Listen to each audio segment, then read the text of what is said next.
செம்ம கிறிஸ்பியாக அதே சமயத்தில் ஹெல்த்தியாக டேஸ்டான ஒரு சாஸ் பண்ணி இன்றைக்கி கேஜூன் பொட்டேட்டோஸ் வீட்டிலேயே செய்ய போகிறோம். பார்பிக்யூ நேஷன் போனாலே என்னோட பசங்க அங்கே கிடைக்கிற கிரில் ஐட்டத்தை விட ரொம்ப விரும்பி சாப்பிட்றது இந்த கேஜூன் பொட்டேட்டோஸ் தான். அதனால் அதை நான் வீட்டிலேயே இன்றைக்கி ஹெல்த்தியாக ட்ரை பண்ணியிருக்கேன். வாங்க எப்படி செய்கிறதுன்னு பார்ப்போம்.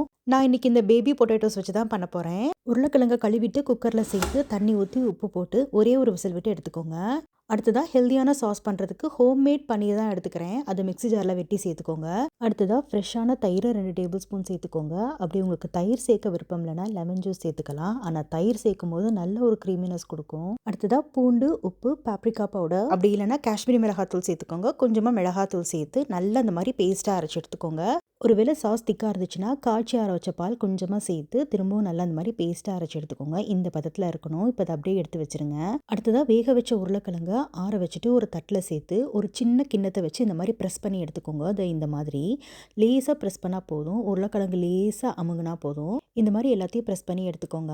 அடுத்ததாக இதை ஃப்ரை பண்ணுறதுக்கு ஒரு கோட்டிங் ரெடி பண்ணணும். அதுக்காக அரிசி மாவு, சோள மாவு, உப்பு, தண்ணி சேர்த்து நல்லா அந்த மாதிரி கலந்து எடுத்துக்கோங்க.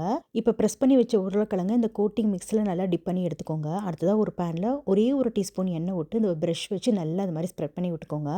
அதில் நம்ம கோட் பண்ண உருளைக்கிழங்கை சேர்த்து நல்லா 2 பக்கமும் கிறிஸ்பி ஆகிற அளவுக்கு ஃப்ரை பண்ணி எடுத்துக்கோங்க. அடுப்பை நல்லா மிதமாக வச்சு ஃப்ரை பண்ணி எடுத்திங்கன்னா நல்ல டேஸ்ட்டாக செம்ம கிறிஸ்பியாக கிடைக்கும். இது நம்ம ரெடி பண்ண அந்த ஹோம்மேட் சாஸ் வச்சு இந்த பொட்டேட்டோ சர்வ் பண்ணிங்கன்னா கேஜூன் பொட்டேட்டோஸ் மாதிரியே செம்ம சூப்பராக இருக்கும். குழந்தைங்க ரொம்ப விரும்பி சாப்பிடுவாங்க. கண்டிப்பாக ட்ரை பண்ணி பாருங்கள்.